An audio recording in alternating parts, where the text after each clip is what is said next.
Oldu. Assalomu alaykum hurmatli vatandoshlar. Mana bugün 29-kun ukamni izlayapmiz. Afsus yo'q. Hatto yoshim 65-60 kirdim. Men ham keldim. Ayollar ham keldi. Butun bir mahalladan 50-60 odam tashladik. Shu Chinozgacha bo'lib afsus iloji yo'q. Yordam beringlar. Mana 29-kun murojaat qilyapmiz. Yozma murojaat qildik. İçtimai tarmoqlarda murojaat qildik. Nega bizga hech kim yordam bermaydi? Davlat eshitmayaptimi bizni?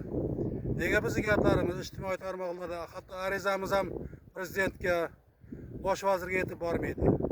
Shunchalik xor qilasizlarmi insonni? Yordam beringlar mutasaddilar. Bir kelib ko'ring mana bu daryoni suvini. Iloji borku to'xtatib berishni. Shunchalik ojizmizmi? Hech bo'lmasa yurganlar rahmini yeyinglar. Shunchalik ham bo'ladimi? Yordam beringlar mutasaddilar. Tamam bo'ldik biz charchab hammamiz. Ya shuni kutyaptimi kimdir? Agar boshqa joy bo'lsa, boshqa joydan izlaylik. Aytinglar bizga. Yordam bersin. Nega hamma jim? Hamma yoq jimjit. Nega biz chiqamaymiz prezidentga? Nega bosh vazirga chiqamaymiz? İnsonning qadri shunchalik bo'ldimi?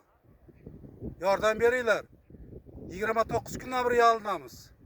5 milliondan ortiq odam shuni yalinyapti. İloji borki suvni to'xtatib beringlar. Bir kunga demayapmiz, ma'lum vaqtga.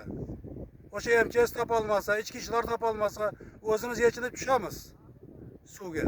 O'zimiz qaraymiz. Bir ko'ringlar bu yerda chakalaklar qanaqaligini. Suvni chuqurligi 19 metrgacha deyishyapti. Biz faqat kelib chekasida yig'lab qaytib ketyapmiz. İlojimiz yo'q. Butun bir O'zbekistonda lotka yo'qmi? Insof bormi o'zi? Shu kelgan odamlarga bitta durbin topilmaydimi? Shunchalik ojiz bo'ldimi davlatimiz? Biz hali exolator so'raganimiz yo'q. Oddiy durbin yo'qmi shu qarashga?